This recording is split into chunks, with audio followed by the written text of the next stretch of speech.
बच्चों, आपने सुना होगा work is worship. Class 11th का चैप्टर वर्क पावर एनर्जी भी पूजनीय है, क्योंकि ये मैकेनिक्स का one of the important topics है। ये चैप्टर हमें एनर्जी की दुनिया दिखाता है और साथ में मैकेनिक्स की प्रॉब्लम जो डायनेमिक्स काइनेमेटिक्स से मुश्किल तरीके से सॉल्व होती हैं, कुछ वैरायटी ऑफ प्रॉब्लम्स में हमें छोटे सॉल्यूशंस प्रोवाइड करता है। इस चैप्टर में अच्छी अंडरस्टैंडिंग डेवलप करने का फ़ायदा क्लास 11th और क्लास 12th के बहुत से चैप्टर सब टॉपिक्स में आपको देखने को मिलता है। तो बच्चों, इस टॉपिक को ध्यान से पढ़ना बहुत ज़रूरी है। आइए सबसे पहले जान लेते हैं वर्क पावर एनर्जी के इंपॉर्टेंट टॉपिक्स क्या हैं। वर्क एनर्जी पावर में पहला इंपॉर्टेंट टॉपिक है work done by constant force, जिसमें सबसे पहले आपको वर्क कैलकुलेशन का फॉर्मूला F.S और उसकी डिफरेंट फॉर्म्स जैसे Fs cos theta, Fs parallel and F parallel S की नॉलेज होनी चाहिए।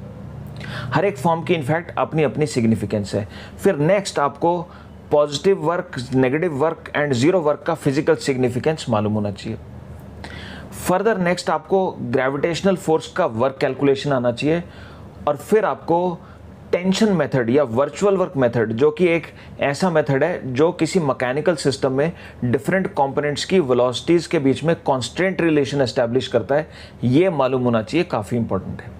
बच्चों, सेकंड इंपॉर्टेंट टॉपिक है work done by variable force, जिसमें सबसे पहले method of integration for work calculation आपको मालूम होना चाहिए, यानी कि स्मॉल डिस्प्लेसमेंट के लिए पहले वर्क निकाल लें फोर्स का F.ds से और फिर उसको इंटीग्रेट कर दें तो टोटल वर्क हमारे पास आ जाएगा, ये मालूम होना चाहिए। नेक्स्ट, क्योंकि इंटीग्रल F.dx एरिया को रिप्रेजेंट करता है, तो Fx ग्राफ के ग्राफिकल एरिया से भी आपको वर्क कैलकुलेशन आना चाहिए।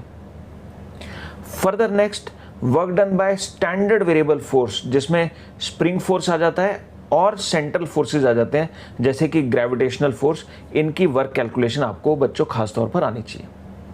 बच्चों, थर्ड इंपॉर्टेंट टॉपिक है काइनेटिक एनर्जी, जिसमें सबसे पहले काइनेटिक एनर्जी का फिजिकल सिग्निफिकेंस एंड फॉर्मूला आपको मालूम होना चाहिए और दूसरा काइनेटिक एनर्जी का मोमेंटम से रिलेशन आपको मालूम होना चाहिए। बच्चों, फोर्थ इंपॉर्टेंट टॉपिक है and one of the most important topics है इस चैप्टर का, वो है वर्क एनर्जी थ्योरम, जिसमें सबसे पहले वर्क एनर्जी थ्योरम की स्टेटमेंट मालूम होनी चाहिए। सेकेंडली, आपको ये अंडरस्टैंडिंग होनी चाहिए कि जब हम वर्क एनर्जी थ्योरम अप्लाई करते हैं तो internal forces and pseudo force के वर्क्स को भी हम अकाउंट में लेते हैं। नेक्स्ट बात आपको ये मालूम होनी चाहिए कि जब कभी भी क्वेश्चन में फोर्स अननोन है और अननोन फोर्स का वर्क हमें कैलकुलेट करना है तो work energy theorem is pretty useful. और नेक्स्ट आपको खासतौर पे जब कभी भी एग्जाम में स्प्रिंग और फ्रिक्शन के इन्वॉल्विंग प्रॉब्लम दिखे और आपको काइनेटिक एनर्जी या स्पीड कैलकुलेशन करनी हो तो ध्यान रखिएगा, वहां work energy theorem pretty handy रहती है। जो फिफ्थ इंपॉर्टेंट टॉपिक है conservative force and potential energy, जिसमें सबसे पहले कंजर्वेटिव फोर्स की प्रॉपर्टीज आपको मालूम होनी चाहिए, यानी कि work done by conservative force path independent होता है और work done in close path zero होता है। नेक्स्ट आपको कंजर्वेटिव फोर्स और पोटेंशियल एनर्जी के बीच में रिलेशन मालूम होना चाहिए, जो कि दो फॉर्म का होता है, differential relation and integral form of relation. फिर नेक्स्ट आपको डिफरेंट कंजर्वेटिव फोर्सेस जैसे कि स्प्रिंग फोर्स या फिर ग्रेविटेशनल फोर्स या फिर कोई जनरल कंजर्वेटिव फोर्स के पोटेंशियल एनर्जी के फॉर्मूले मालूम होने चाहिए। फर्दर नेक्स्ट आपको ये आइडिया होना चाहिए कि पोटेंशियल एनर्जी एब्सोल्यूट क्वांटिटी नहीं है, ये रेफरेंस बेस्ड होती है।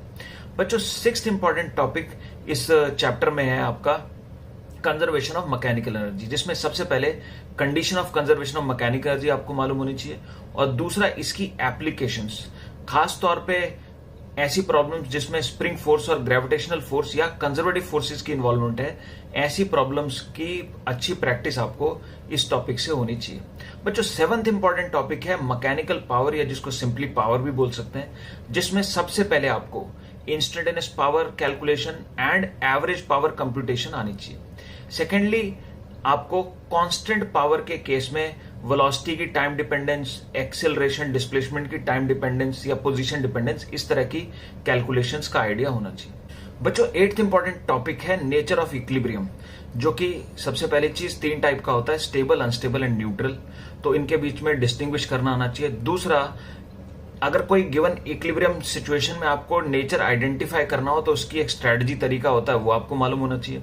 और तीसरा, अगर आपको एफ एक्स ग्राफ या potential energy versus x graph दिए हो और आपसे किसी पर्टिकुलर पॉइंट पर ग्राफ के इक्विलिब्रियम होगा नहीं होगा या होगा तो किस नेचर का होगा, इस तरह के क्वेश्चंस पूछे जाएं तो ये आपको करने आने चाहिए। ये काफी इंपॉर्टेंट है बच्चों। 9th इंपॉर्टेंट टॉपिक है कोलिजन, जिसमें सबसे पहले टाइप्स ऑफ कोलिजन और उसमें भी elastic and perfectly inelastic collisions की स्पेसिफिकली अंडरस्टैंडिंग आपकी अच्छी होनी चाहिए। दूसरा, कोलिजन की प्रॉब्लम को सॉल्व करने के लिए आपको दो चीजें मालूम होनी चाहिए। एक तो आपको principle of conservation of momentum की अच्छा आइडिया होना चाहिए और दूसरा आपको न्यूटन्स लॉ ऑफ रेस्टिट्यूशन मालूम होना चाहिए। बच्चों नेक्स्ट समझ लेते हैं वर्क एनर्जी पावर के इजी टॉपिक्स क्या हैं। तो बच्चों वैसे देखा जाए तो ओवरऑल ये टॉपिक इजी ही है। स्पेसिफिकली पहली चीज, वर्क कैलकुलेशन करना कोई मुश्किल नहीं है, थोड़ी प्रैक्टिस लगती है। दूसरा, energy, kinetic energy, potential energy usually formula based होती है, इजीली निकाल सकते हो आप, डील कर सकते हो। और तीसरा, पावर कैलकुलेशन में भी ज्यादा चैलेंज आप फेस नहीं करेंगे। वर्क एनर्जी पावर के डिफिकल्ट टॉपिक्स क्या हैं? तो पहला है वर्क एनर्जी थ्योरम, जिसमें स्टूडेंट्स कई बार सभी फोर्सेस को अकाउंट में नहीं लेते, जैसे सूडो फोर्स या फिर इंटरनल फोर्सेस के वर्क को कंप्यूट नहीं करते तो गलती कर बैठते हैं। और साथ में एग्जाम में कई बार स्टूडेंट्स रियलाइज नहीं करते कि ये क्वेश्चन वर्क एनर्जी थ्योरम से इजीली हो जाएगा, तो फिर उनको क्वेश्चन डिफिकल्ट लगता है। सेकंड डिफिकल्ट या ट्रिकी पार्ट बोल सकते हैं, यह है इक्विलिब्रियम। इक्विलिब्रियम में खासतौर पे ग्राफ वाले क्वेश्चंस में स्टूडेंट्स को ग्राफ की अंडरस्टैंडिंग नहीं होने के कारण स्टूडेंट्स मिस्टेक कर बैठते हैं। तो इक्विलिब्रियम में भी स्पेसिफिक ग्राफ वाली प्रॉब्लम्स को आप केयरफुली पढ़ेंगे ताकि आप मिस्टेक ना करें। बच्चों नेक्स्ट समझ लेते हैं वर्क एनर्जी पावर में कमांड के लिए प्री रिक्विजिट्स क्या हैं। तो बच्चों पहला नेचुरल प्री रिक्विजिट है आपका डॉट प्रोडक्ट, क्योंकि वर्क कैलकुलेशन में या पावर कैलकुलेशन में डॉट प्रोडक्ट की इन्वॉल्वमेंट होती है। दूसरा है कैलकुलस या स्पेसिफिकली इंटीग्रेशन करने की अंडरस्टैंडिंग, क्योंकि भैया work done by variable force आपको कंप्यूट करने के लिए इंटीग्रेट करना पड़ेगा।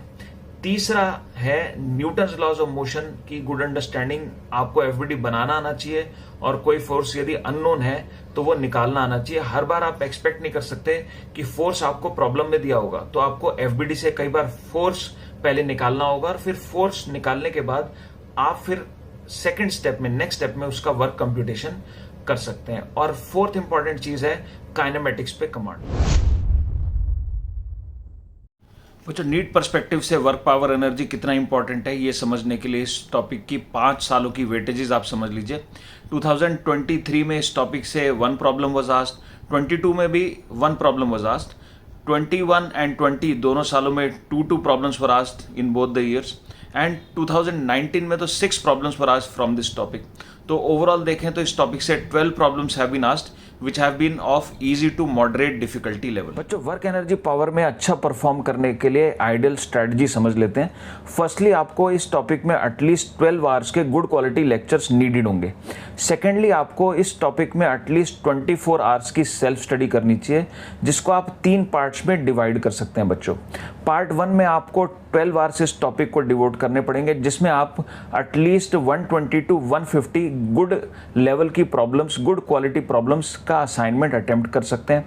पार्ट 2 में आप 6 आवर्स इस टॉपिक को डिवोट कर सकते हैं, जिसमें आपको एटलीस्ट 2 आवर्स का एक टेस्ट देना चाहिए, जिसमें इजी टू मॉडरेट लेवल की प्रॉब्लम्स हो और जो भी गलतियां आप इस टेस्ट में करें उनको सुधारना बहुत ही ज़रूरी है।